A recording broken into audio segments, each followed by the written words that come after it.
Maintaining a sourdough starter can be a challenge to many. You need to feed it regularly, which can cost money and it takes time. And there's that fear of accidentally killing it. Now, in this video, I'm going to show you how to put your starter to sleep. I don't mean killing it, but dehydrating the sourdough starter. This will allow you to store it for a long period of time without feeding it, which of course saves you money and time. This makes it easy to transport as well, but most importantly, you have a backup starter in case you accidentally run out of or kill your starter. So, how do you go about dehydrating your sourdough starter? The first step is to prepare your starter. I like to do this with an active starter, but if you really think about it, a hungry starter may also work. I aim for a runny consistency because it's easy to spread it thin than a thicker one. If you want to see how I feed my starter to activate it, you can watch the video linked in the right hand side corner. Now, the next step is you'll want to spread your starter out on a non-stick surface. This can be a silicone mat or a tray. Although I'd be hesitant to use paper as it can stick to it and can be impossible to remove. Be sure to spread it out thinly so it dries up faster and even out the layers so it dries up at the same time.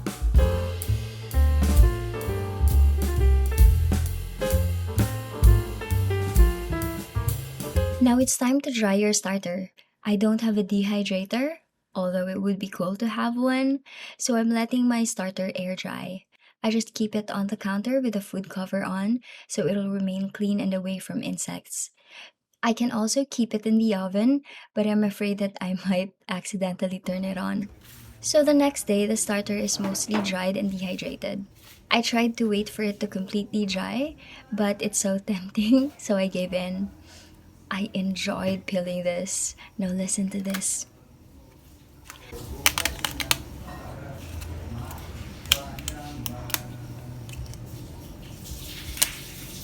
I left out the damp ones to completely dehydrate.